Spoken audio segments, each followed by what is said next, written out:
Hey everyone, I'm Ryan Szepan, and today I'd like to share with you my approach when I'm post-processing my images. For those of you who aren't familiar with my work, you'll notice that a lot of my work really has that sense of emotion and grittiness and edginess to it, and a lot of this is done by really exaggerating and embellishing shadows and highlights within the images. So today what I'd like to do is show you one piece of that post-production work using the good old dodging and burning technique. And to do that, I'll be using my Wacom tablet and Adobe Photoshop. So let's go take a look at that piece of the post-production.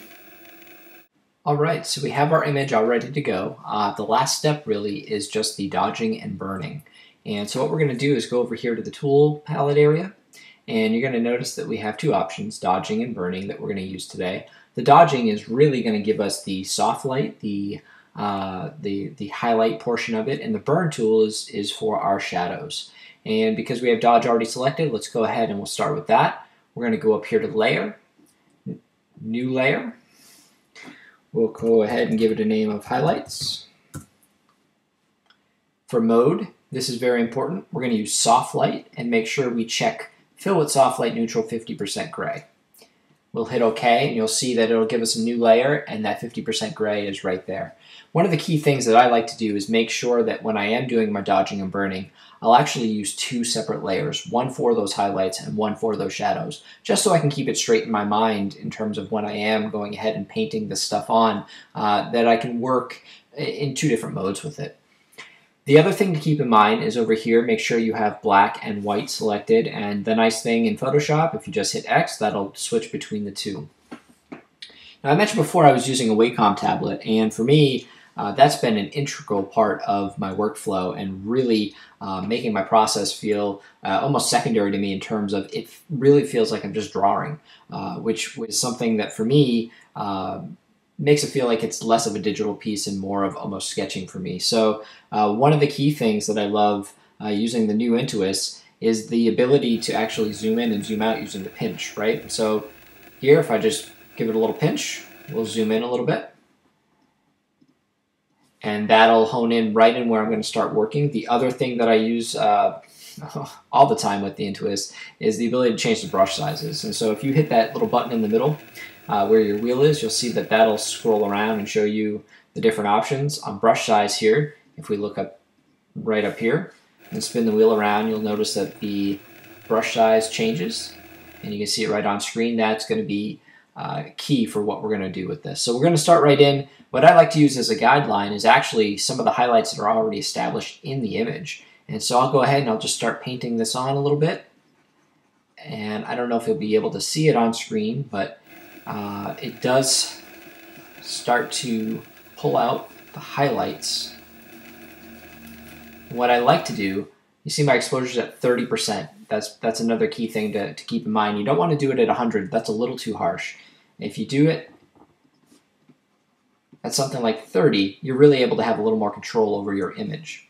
And so I'm going to go right in here with these highlights. Start to really enhance this a little bit.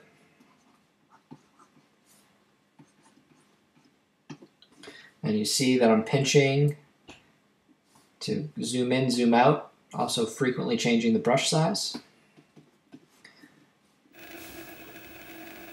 And also, I'm using the two fingers to go ahead and move that also through the Wacom. And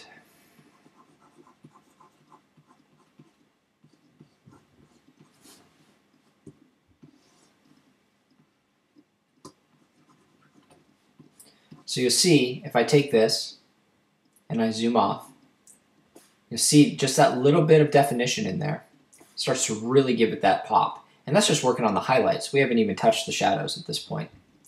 Well, let's go ahead and do that.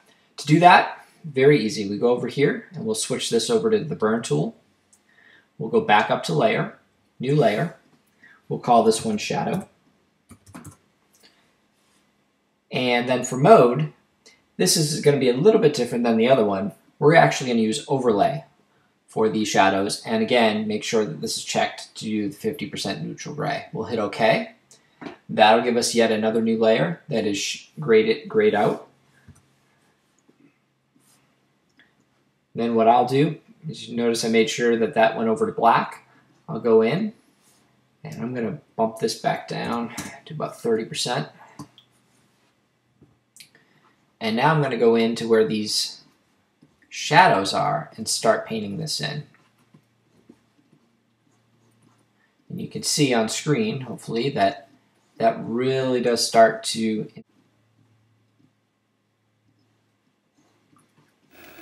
bring out definition into our subject.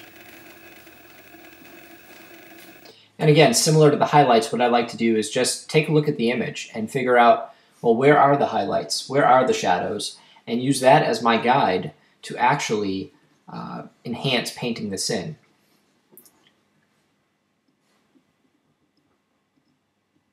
I'm going to magnify out just so I can go in and do these thin lines. And again, all this being done on the Wacom tablet, zooming in, zooming out, moving around, and changing these brush strokes.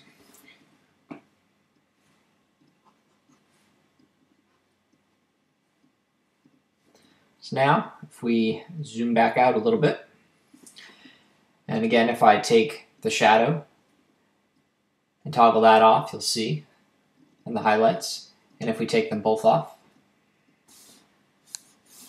and what I'll do here, just to show you them both, I'll create a group here. Show you that that starts to give it that extra dimension, that extra feeling of pop. This was sort of a quick, down and dirty way to do it all. I'd actually go in and really take one section at a time, and you know, you can get lost, spend a couple hours actually doing this. This is, you know, a quick 5-minute tutorial, but really you could spend quite an amount of time going in there, not only doing it here, but also anywhere within the image. So I hope that actually, you know, sheds a little bit of light within my workflow for dodging and burning, and starting to show a little bit about how to bring out that edginess, that grittiness, and really it's quite easy right through Photoshop. There's no extra plugins needed. It's just using the good old dodge and burn tool and a little bit of patience. And, you know, for me, using that Wacom tablet to have a little more control painting it in. So I hope you've enjoyed this tutorial. Again, my name is Ryan Szepan. Feel free to visit my website at www.shutterstops.com, and we'll catch you again soon.